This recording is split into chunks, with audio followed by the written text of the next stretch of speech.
Salut les gars, c'est Galio Decrypt et aujourd'hui je vais vous décrypter l'actualité de la Ligue des légendes. Il y a des changements majeurs qui arrivent sur le prochain patch qui vont changer la méta. C'est-à-dire, premier degré, qu'à partir du prochain patch, la plupart des stratégies gagnantes sur la faille, elles vont changer et du coup la plupart des tier lists aussi vont être profondément modifiées. Je vais t'expliquer tout ça dans cette vidéo. Donc, je vais commencer par te parler rapidement des changements qu'ils font sur les champions, des buffs, des nerfs. Après, je vais t'expliquer les 4 changements structurels qui vont être faits sur ce prochain patch. Et à chaque fois, je vais essayer le plus possible de t'analyser, de décrypter la situation. Allez, c'est parti! Bon, déjà pour ce qui est des buffs et des nerfs, en fait, on va pas se mytho, l'objectif qu'a Riot dans ses buffs et ses nerfs, ce n'est pas tellement de changer la méta, mais c'est plutôt d'ajuster les win rates. En fait, concrètement, ils nerfent la plupart des champions qui ont un win rate trop élevé, et ils buffent la plupart des champions qui ont un win rate trop faible. C'est tout. Donc je vais pas aller dans le détail, je vais te dire vite fait, t'inquiète, hein, mais si tu veux vraiment le détail, je t'ai mis la patch note en description de la vidéo, il y a les sources, t'inquiète frère. Ils buffent le E de Evelynn en endgame. Evelynn, ils ont beau l'avoir nerf au patch précédent, elle est toujours dans les choux, surtout en fin de partie. Bon, bah, du coup, ils buffent. Ils nerfent le scaling des stats de Jax. Donc, pareil, le but c'est que Jax soit plus fort en endgame parce qu'il avait du mal à performer. Ils buffent le Q de Blue Kayn en endgame. Ils diminuent de 2 secondes le cooldown du Z de Rakan en début de partie. Ils buffent le E de Samira.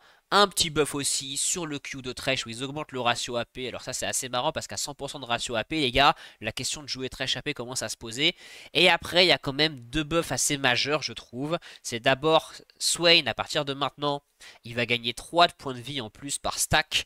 Ça c'est énorme hein, parce que ça veut dire que sur un Swain à 100 stacks ça fait 300 points de vie en plus.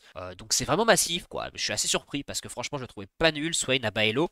Et pareil Nasus ils augmentent de 3% le vol de vie de son passif à tous les niveaux. Donc pareil, c'est énorme comme buff. Et là aussi, je suis surpris parce que c'est vrai que Nasus, il performait pas trop à Emerald et plus. Mais à Baello, bah ça allait quoi. Il a 50-51% de win rate. Et là, je pense qu'il va passer tiers S+, avec ce buff. Pour ce qui est des nerfs, alors, il y a un nerf, donc il nerf le scaling de Cassio en diminuant le ratio AP sur son A et sur son Z. Bah, c'est vrai que Cassio performait beaucoup trop bien à tous les Hello en fin de partie.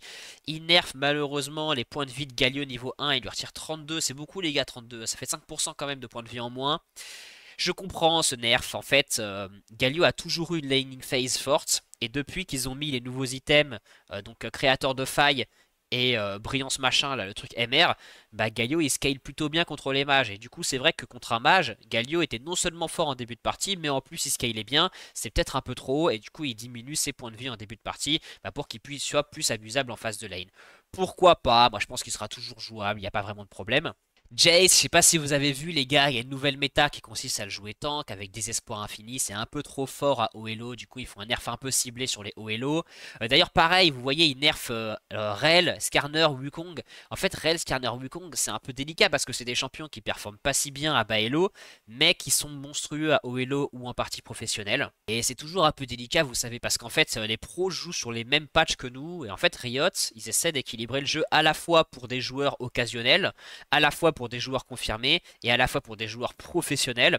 Et du coup, bah, ça fait que parfois, il y a des nerfs comme ça qui tombent, qui concernent les joueurs pros, mais qui vont affecter tous les joueurs. Typiquement, ce nerf de Skarner, il diminue son armure à tous les niveaux. Et la durée de son stun sur le E, quand même, ça passe de 1,5 secondes à 1,1 seconde. Donc c'est un gros nerf hein, du stun du E. Bah ça va impacter tous les joueurs. Ça impacte pas que les joueurs top elo, alors que pourtant, c'est que à haut elo et en pro que Skarner était très fort. Bon, à part ça, ils font un gros nerf sur Viego, moins 3 de dégâts. Les gars, c'est la pire chose qu'on puisse faire à un AD que lui retirer des dégâts parce que ça le nerf sur absolument tout ce qu'il fait, sur toutes ses auto-attaques, tous ses spells.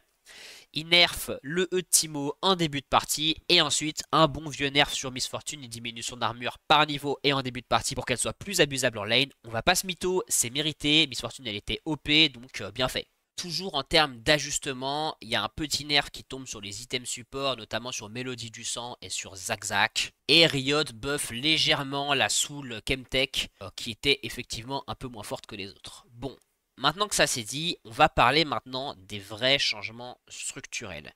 Il y en a 4 sur ce patch. Le premier changement structurel, c'est que le maximum d'attaque speed, il passe de 2,5 à 3 attaques par seconde. Et ça, les gars, c'est un buff qui, je vous le dis franchement, va changer la méta ADC, potentiellement la méta support, et en fait potentiellement la méta tout court. Pour deux raisons. La première chose, c'est qu'en vérité, tous les ADC ne vont pas bénéficier de ce buff. Ceux qui vont en profiter, principalement, c'est les ADC qui ont des buffs d'attaque speed dans leur kits, comme par exemple Kog'Maw, qui a un buff d'attaque speed sur son Z, je crois bien. Du coup, ça ne buffe pas tous les ADC. La deuxième chose, c'est que ça va faire que les champions qui se jouent avec des effets à l'impact, maintenant, je pense, scale plus fort que les ADC crits. Donc ça veut dire qu'un ADC comme Varus, qui était fort en début de partie mais qui scalait pas tellement, je pense que maintenant il va scale très fort et que des ADC comme Twitch, comme Kog'Maw vont devenir absolument terrifiants en fin de partie parce que ce buff de l'attaque speed va du coup s'appliquer à tous les effets à l'impact. De plus, ça veut dire qu'on va avoir un retour dans la méta des supports enchanteurs qui jouent avec Encensoir Ardent. Car Encensoir Ardent, avec son buff d'attaque speed, va permettre aux ADC de passer ce cap d'attaque speed et de s'approcher des 3 d'attaque speed. Du coup, on va voir ce que ça donne, hein, mais moi mon pronostic, c'est que Kog'Maw va être OP. Je vois pas comment Kog'Maw ne peut ne pas être OP sur un patch pareil, étant donné qu'il était déjà fort, et que maintenant il va vraiment bénéficier de ce buff. Ensuite, je pense que, comme je vous ai dit, il va y avoir un retour des enchanteurs qui se jouent avec Encensoir Ardent. Et probablement une sale méta Kog'Maw Lulu. C'est pas ma méta préférée, les gars, je vous le cache pas. Et le truc, c'est que cette méta va sans doute avoir des conséquences sur le reste du jeu. Parce que quand on a des méta ADC comme ça, eh bien, ça fait revenir les assassins dans le game et ça nerf un peu les tanks. Et en parlant des assassins, la transition est toute trouvée. Parce qu'en fait, Riot fait un buff structurel des assassins. Étant donné qu'il buff les 3 principales runes utilisées par les assassins, Electrocute qui maintenant sera plus fort à tous les niveaux, et ce, surtout en endgame. Buff de Dark Harvest qui va scale beaucoup plus fort et buff de Déluge de l'âme, assez vénère le buff. Hein. L'augmentation de vitesse d'attaque passe de 111% à 140%. Donc franchement c'est vénère quoi. Sur un Shaco Jungle AD par exemple, c'est assez monstrueux comme buff. Donc tous ces changements vont augmenter le win rate des assassins. Et je pense que de façon un peu mécanique quoi, de méta, avec ce buff des ADC qui utilisent des dégâts à l'impact et qui sont souvent des chips, et ça buff encore plus les assassins. Le troisième changement structurel, c'est tout simplement le nerf d'Atakan Vorace et des Grubs. Atakan, on va pas se mytho, en fait Riot ils ont du mal à le balance parce qu'il est beaucoup trop fort en jeu professionnel. Et j'ai l'impression que leur stratégie, c'est juste de nerf pour que ça devienne un buff un peu secondaire. Je pense que c'est ça qu'ils essaient de faire. Mais le truc, c'est qu'ils buffent pas que Atakan Vorace, ils nerfent aussi les Void Grubs. Plus précisément, ils diminuent les dégâts que vont faire les petits Grubs là autour.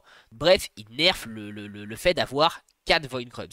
Donc en fait, c'est un peu un nerf global des objectifs.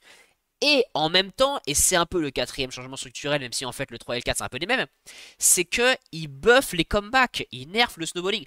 Pour parler français, à partir de maintenant, quand ta team elle est derrière, tu n'auras plus de primes, plus de shutdown sur tes champions. Parce que c'est vrai que moi j'ai toujours trouvé ça bizarre, que quand t'es en train de perdre ta partie, tu sais, t'as des primes d'objectifs, si t'es feed, t'as quand même un shutdown alors que t'es en train de perdre. Et c'est fini. Il n'y a plus de shutdown sur les champions quand ta team est en train de perdre. Et en plus, ils font que maintenant les primes d'objectifs arrivent plus tôt et que les primes de champions arrivent plus facilement. Donc bref, on revient un peu sur une méta shutdown. Il y aura plus de primes à prendre sur les objectifs et sur les champions, et il n'y aura plus de primes à prendre sur la team qui perd. Donc en fait, quand tu combines le nerf des objectifs avec le buff des primes, ça fait que ce sera beaucoup plus facile de revenir dans les parties. Et franchement, je sais pas ce que t'en penses mon sauce, mais regarde.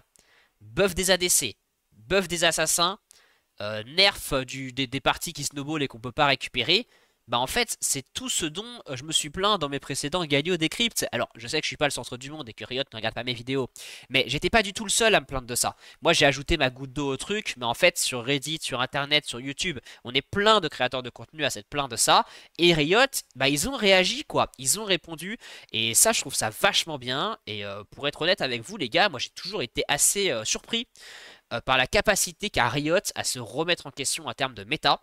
On peut dire ce qu'on veut, je sais qu'il y a plein de gens qui disent que ce jeu n'est pas balance, moi je pense que c'est pas vrai, qu'en fait Riot, moi je pense qu'au contraire, League of Legends c'est un des jeux les plus balance du monde, parce que si tu vas voir les win rates stricto sensu, en fait c'est hyper rare qu'un champion dépasse 53% de win rate.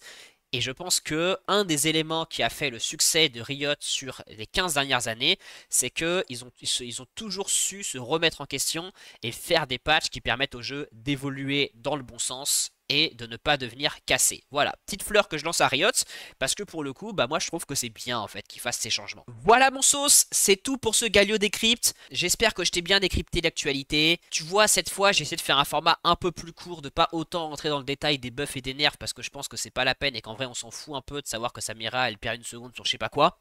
Si vraiment tu veux le détail complet, bah de toute façon tu peux aller le voir toi-même. Et bah n'hésite pas à me dire ce que tu penses de ce contenu, de ce format. Et pour ce qui est de mes autres contenus, il y a des coachings publics qui arrivent très bientôt. Ne t'inquiète pas mon sauce, à très bientôt.